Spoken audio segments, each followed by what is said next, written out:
Welcome to Reading Remixes and Historical Hacks. We're going to bring STEM practices into social studies and ELA, or what you might call the humanities. I know I usually do.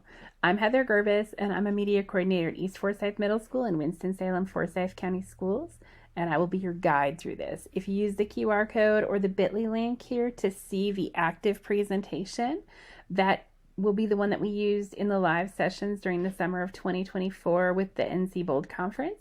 It might vary slightly from what you're looking at, but overall it'll be the same content.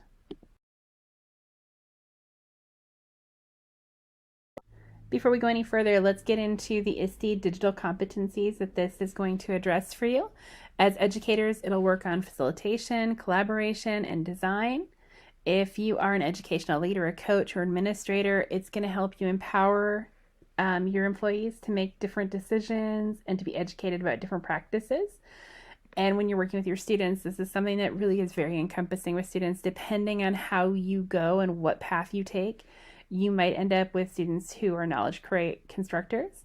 You might have some empowered learning occurring. You might have creative communication, and you might have some global collaborators too.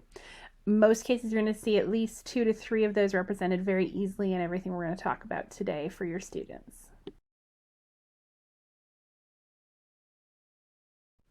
Okay, so if we were live, we'd actually be getting into groups right now to do this, but I still think it's important for us to get the mindset of creating and cultivating new ideas. So take a second, I'm going to show you some pictures, and I want you to think about each of them as a meme. Think about what caption you would put on them and which one you would select if you were in a group.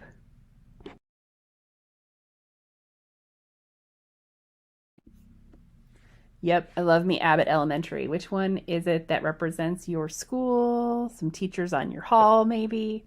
Some things that you've seen, right? Caption it. Oh, yeah. I'm going to tell you, I am definitely sitting firmly in the upper right, and I'm like, what'd you just do in your classroom?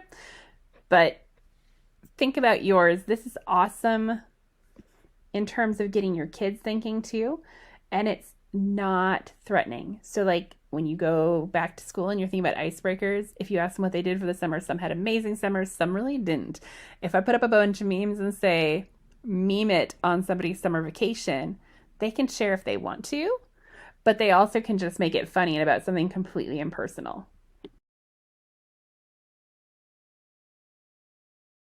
So the meme activity is your first freebie of the day.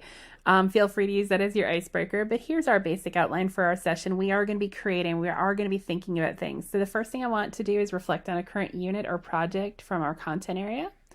We're going to define a few terms out of the STEM practice framework, and then we're going to work on how we can remix and hack that current unit, that current project that you're working on, and apply some of those same STEM practices we're talking about earlier in the session. So before we get too deep into this, I want you to pause and I want you to write down. If you have the graffiti think sheet, awesome. If you don't, just get a Post-it note. I want you to write down what it is that you are currently doing, that you love doing, or something you're currently doing that you think, could be better, right? Write that down so that we have that to circle back to at the end. Go ahead, pause the video for as long as you need to do that.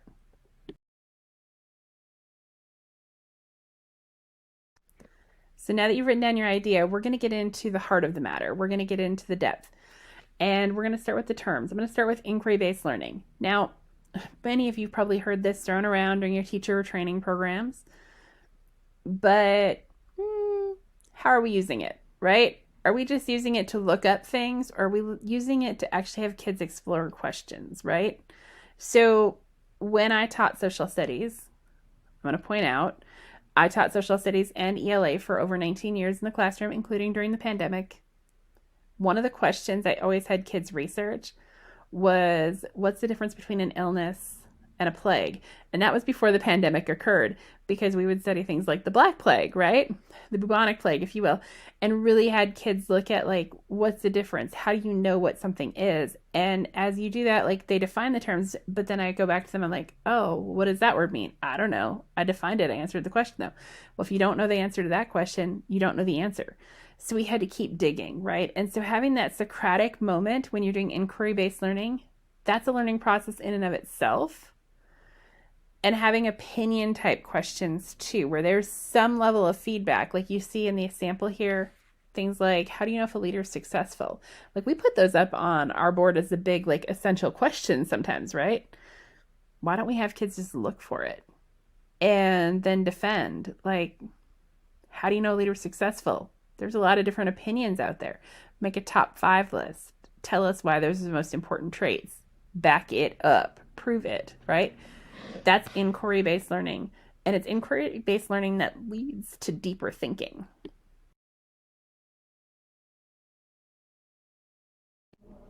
So ELA friends, please don't feel like you've been left out. I'm going to help you out here in just a minute. But for a second, pause and think about an open-ended question or a question that has multiple opinion type responses to it, where kids are going to have to pick a side and dig a little bit deeper into it to figure out why people think what they think, right? I want you to write that inquiry question down right now so that you have something kind of in mind that I might be able to throw with that unit or with that topic that I'm going with. Remember, you can go back and you can totally cheat and use your essential question here too. Or you can also use AI, which is not cheating at all, just putting that out there, and ask it, what is a good essential question for, and put in your learning standard, right? Those are all options, but pause the video while you write it if you need to.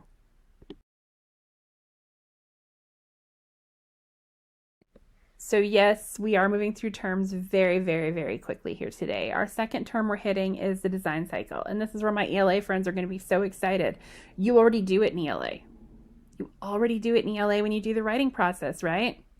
The design cycle is that process for completing something. It has multiple steps.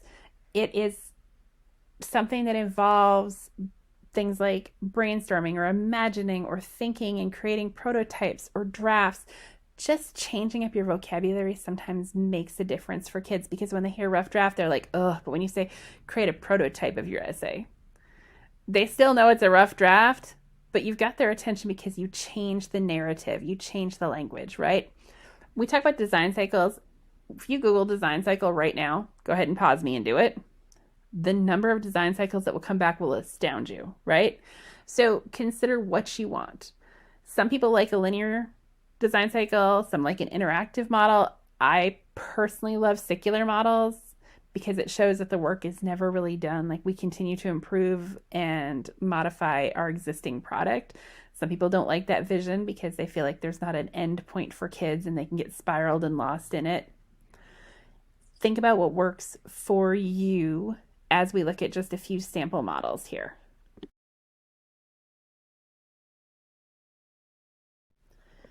So the first model I'm going to look at is from the Harvard Business School. And I love this because it gets kids to see that we're not just looking at it through the lens of education, right? The business school, this is what they encourage business students to go out and use in the corporate world. Okay? So first, clarify. Think about what the task is. Ask questions, right? Determine what resources you have or what you need. Next, ideate. I love this. Brainstorm and generate ideas. Think about how you could solve this in a new and different way. How could you approach it in a way that hasn't been done before? Develop your ideas. Using graphic organizers maybe, some notes here, a prototype, a rough draft, that's developing, right? And then implement. Finalize your creation. Reflect, share out. This is their cycle that they like. And it's linear, you can see that. Some people will really love this because they're like, oh, 4 steps, that's easy. Straight line, that's easy. Some people are going to be looking for other options, so I'm going to provide those to you right now.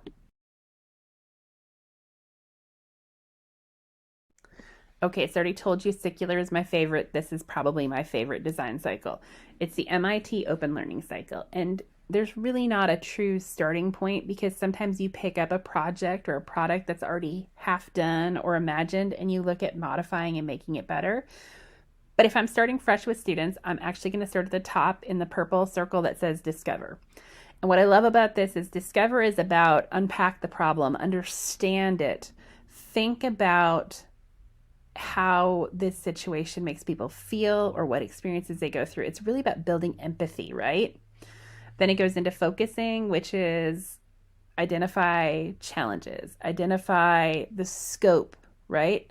Because sometimes we can be overwhelmed with how large a problem is. So, what's one part we can work on? What's one anchor piece that we can address? Then we get into the imagine piece, which is brainstorm all of your possible solutions, all of your possible um, outcomes. It moves you to prototyping.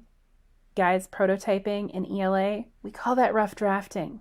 We call that storyboarding.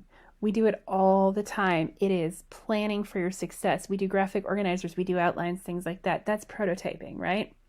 In social studies, prototyping, you might have a scale drawing of what you want the kids to create. You might have a storyboard too, or a rough draft of an essay, or a rough draft of a political cartoon they're making. They're prototyping it, right? Then they're going to try it. And in the classroom, this might just be like think, pair, share.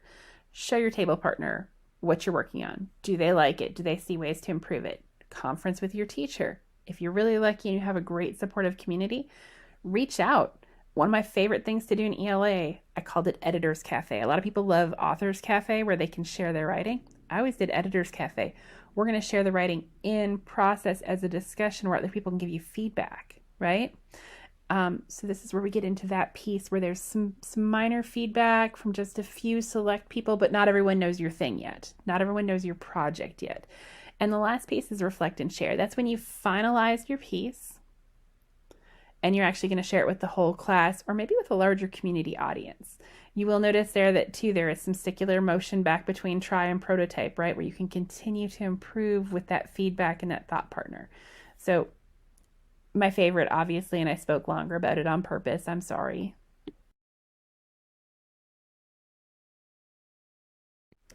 So a third model I thought I'd throw out to you because I know some of you might be working in IB schools. It's something you probably have seen or are familiar with, is the IB design cycle. Now, what I love about this is that you have various entry points if you look at the outside. You could look at the outside and you could say, okay, I am going to explain and justify a need. Okay? I am going to justify changes we need to make to an existing plan, going down into the green section there. There are different entry points, okay? Explain and justify the need is kind of the generally accepted entry point. However, there are other entry points too that you have to consider. Then you move into the inner circle, and again, you see those are moving back and forth. Just because you've moved to creating the solution doesn't mean it doesn't develop new questions that cause you to move back to inquiring and analyzing. That is definitely a possibility here, and you want to be open to that. Once again, we're coming to that pause the video part. So I've given you 3 examples, but if you've paused and you've Googled design cycles, you've seen hundreds. I want you to take a minute and I want you to write down what cycle you like best and what fits into your classroom teaching best, right? So you have to think about how you logically teach.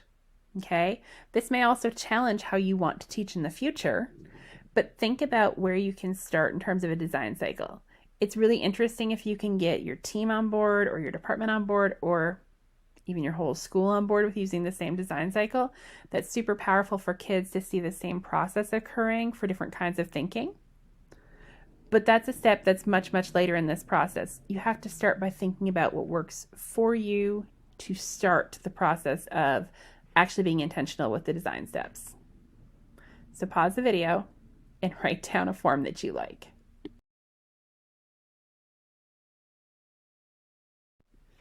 And so this third and fourth term are kind of these broad overarching terms. Inquiry and design can go everywhere. Project and problem usually it's one or the other, right? But there's a lot of conflicting information out on which is which and what it means to be each. I'm going to tell you from my heart of hearts that the biggest thing to focus on here is project. A project is something you can continue to do. You can do it every year. You can tweak it just a little bit. It's the amazing, cool things that kids talk about and they snap a picture of and mom and dad puts it on their social media to show what their kid did, or maybe even the kid puts it on their Snapchat to be like, look what I built because it was so cool. But at the end of class, that project probably goes in the trash can. Okay? A project can also be repeated from year to year, which I alluded to earlier. Problem-based learning is different in that this comes out of the scientific field, comes out of medical research actually. We are trying to solve a real problem, right? And let's be real, if we actually solve the problem, we're done with it. We don't need to repeat it. Now, we might need to improve upon the solution, but we will never repeat the same problem over and over and over again. So it requires a lot more revisiting of a curriculum map and a design plan as a teacher or team to develop. Notice I didn't talk about either one through the lens of, well, you can only do this if you're single content, or you can only do this if you're interdisciplinary. Both can exist in interdisciplinary teams. Both can exist in isolation. Both can exist as short-term things. Both can exist as long-term things. It really depends on what you're looking for students to bring out of it. If you are looking for a real-world result, that is probably more of a problem-based learn. Civic engagement, problem-based learning, right? If you're looking for a super awesome project, they create these fabulous poems and they share them at an open mic night. That's more of a project, right? So think about outcomes and think about repeatability when you try to determine if something is project or problem. But let's be honest, don't get hung up on the vocabulary. Let's just try to make whatever we're doing good and valuable for kids.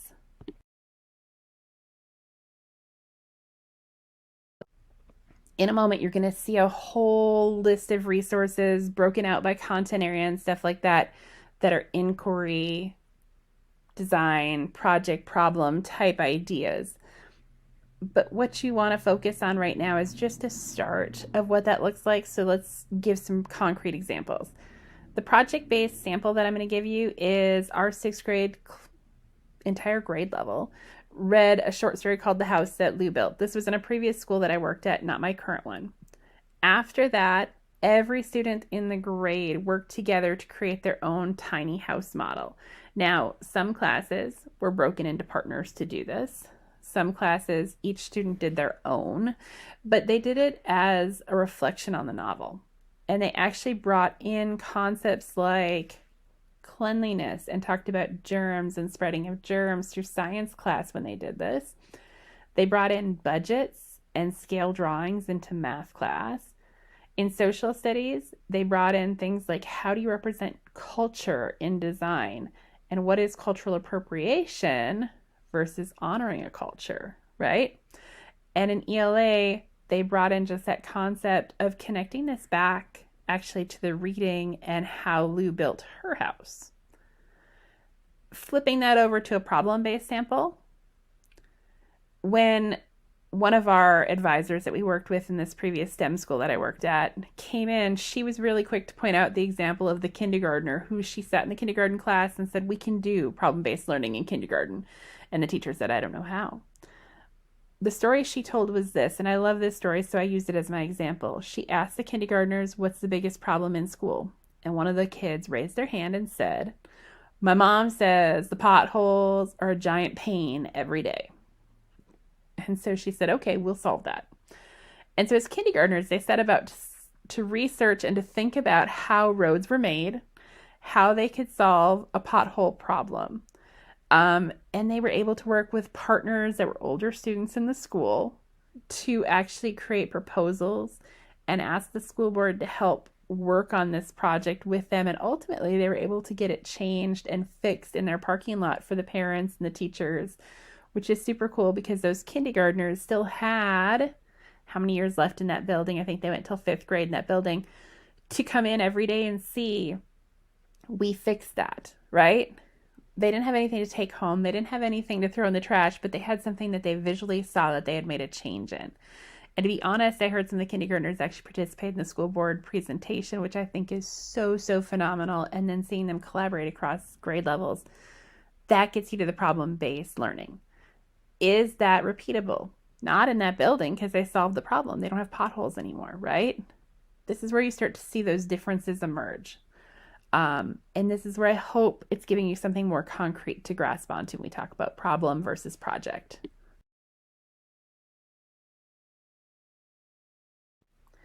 Now, please don't hear me say that project-based learning is bad. I am not saying that, even though I've said that project a lot of times ends up in the trash. Sometimes it goes home. And it still has immense value to learning and immense impact on that child, because they'll still talk about it 10 years later. Oh, I remember when we built this tiny house in 6th grade, and now I'm an architect at a firm, and it was all inspired because of this project I did in 6th grade. Please don't hear that as anything, but here are the differences, right? So think about you as a teacher. What works better for your implementation? Again, I'm going to ask you to pause here, and I want you to think and be honest about it.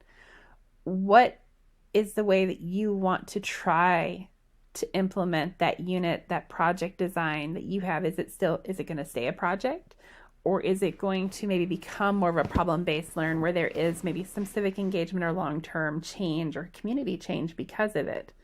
You may even decide at this point you want to start from scratch instead of using the project that you originally thought you wanted to focus on, or that unit that you originally wanted to focus on. So go ahead and pause the video, write down a few thoughts, and then we're going to move on.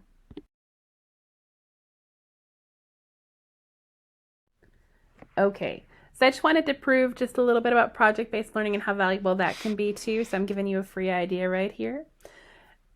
This was early on in my career when I moved to North Carolina. I had done it before I moved here, but we set up just this idea of teaching the 100 Years' War, and we talked about weaponry impacts on war. So students did inquiry into how weapons impact war a little bit, and they also did inquiry into the kinds of weapons that were used during the 100 Years' War. And we found the longbow, found the crossbow on opposing sides, obviously.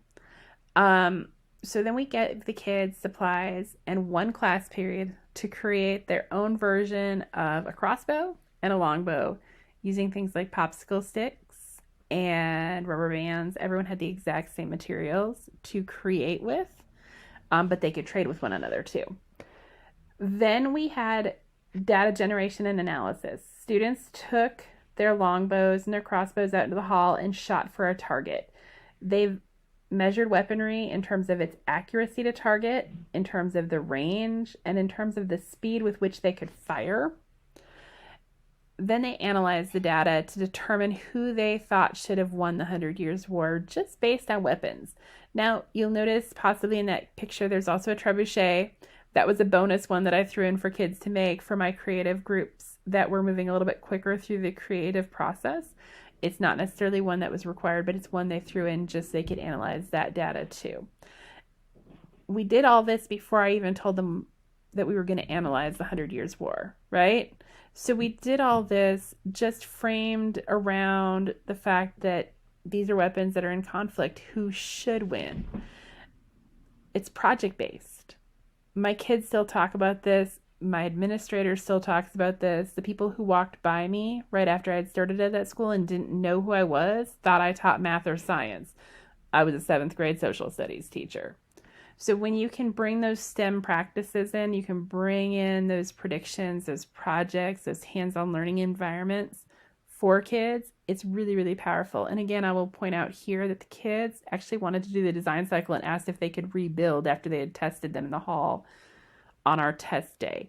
And so that's kind of a really exciting moment for me as a teacher too, for kids to not just think about rebuilding the weapons, but like thinking about how could I have made them better? How could I have made them more authentic? I loved when they brought that point up. That was a really important piece to me as an educator. And so I'm sharing this as a free idea, take it or leave it, but it's a way for you to see that project-based learning has value and has merit, and also gives you a really good example of a project-based learn that was powerful for my students.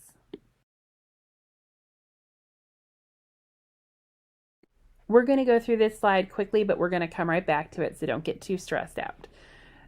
I want you to take a few minutes and I want you to pause the video, not just for a reflection, but for actually implementing one of these ideas or more into your existing unit or project. Now, first of all, there might be already plenty of ideas stewing in your brain. You are teachers, you are creative, you are amazing. If that is the case, take the backside of that graffiti notes sheet or your Post-it notes if that's what you're using, and write down, oh, this is inquiry that I want to use. This is how I want to use the design cycle. This is a project I want to use for this unit. This is a problem-based learn that I might be able to incorporate in this unit. That's fine. You can also use this time to just explore ideas that I've already used. you'll see that there's a QR code and there's a bit.ly right there. That's a link to a Google Slides piece that I just put together to show a couple of different ideas in brief. If you want to discuss these in more detail, please, please, please reach out to me. I would love to have conversations around some of these ideas, right? The last one that I have for you here, and this is your third or your third option when you pause, is to actually go in and use AI. Again, we're going to use a craft prompt, right? We're going to think about context, audiences, roles, format, topics. Sorry, I put the A and the R out of order there. But we're going to really focus on, like, I teach 7th grade social studies. I am working on, this is my standard. My current unit idea is how people are marginalized in communities, right? Whatever that might be. Can you generate and then tell it what you want? I want 5 inquiry-based questions. I want a way to incorporate whatever design cycle. For me, it would be the MIT design cycle with this unit. I want a way to make this more of a hands-on learning process or project outcome, right? And so you're going to give it that prompt for whatever AI tool you want, Copilot, ChatGPT, Gemini, whatever that AI tool is that you love. Go ahead and think about that prompt. Again, don't get mad. We're going to move forward, but this will come right back, okay?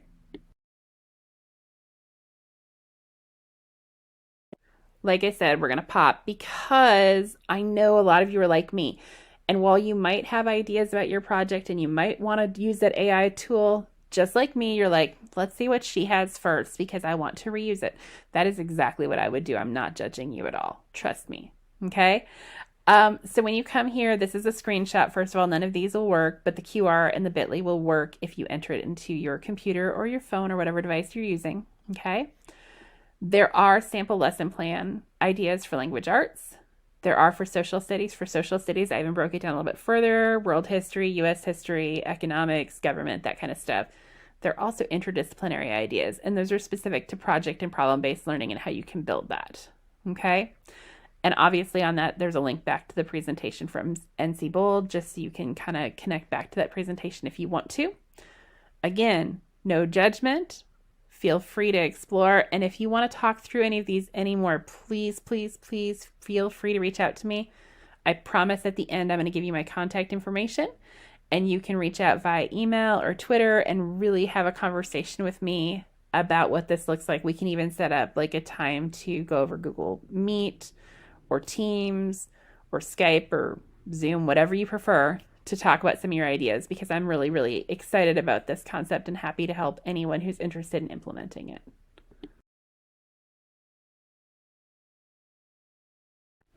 As promised, I didn't stray too far and I brought you right back here. Again, you have 3 options right now when you pause. First, just think about how you want to reimagine your project. Second, you can use that QR, that bit.ly, and you can go and explore my resources. And third, you can use the AI generator. Again, I have a sample prompt there that's kind of fill in the blank. Feel free to reinvent the wheel there. I'm just giving you something to start with using that craft format. I want you to pause and I want you to do one of these things based on the unit that you wanted to look at or the project you wanted to look at. If you already thought it was awesome, how can it be even better if you implement one of these things? If you were like, it's okay, or I don't know what to do with it, this is a great place to start too because it gives you tools to think it through, right? So please pause the video. Please take a few minutes, set a timer for at least 10 to go through something here, whether it's the existing tools I have or the AI, or just write some thoughts on your own, okay? But think about how you incorporate design, inquiry, problem, or project-based learning into what you're doing. Remember, the definitions are on the front side of your think sheet if you're using that graffiti think sheet. That should help you as you write down some personal reflections or as you form your prompts for AI tools.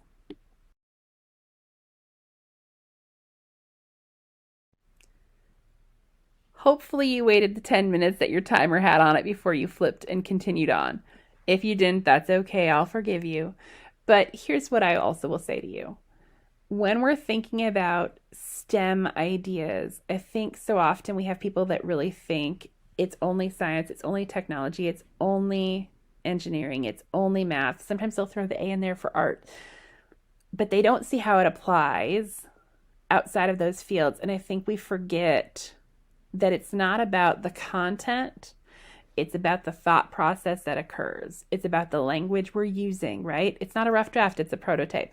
Simple things like that that change our vocabulary, change the process for students, change the process for learners, and create something a lot more powerful in terms of how we create consistency among our thought processes and among our content areas. And I think that's a really powerful tool, right? And that's really what this is about, is building powerful tools for kids and about creating authentic, engaging learning. And I think the more you dig into these concepts and really try them, the more success you'll find in your classroom, to be quite honest. As promised, you'll see my contact information is on the screen. That is my existing email at Winston-Salem Forsyth County Schools, as well as my Twitter handle. I do only use my Twitter, or X, I should say, for professional communication. But like I said, anytime you have an idea you want to run by me, feel free to DM me, email me. We can set up a video conference and we can talk too, because I'm really, really excited about these concepts and happy to help. All my best, make it an awesome year, stem up those humanities, remix the reading, hack the history, and make people wonder what it is that you're actually teaching in your classroom. Good luck, y'all.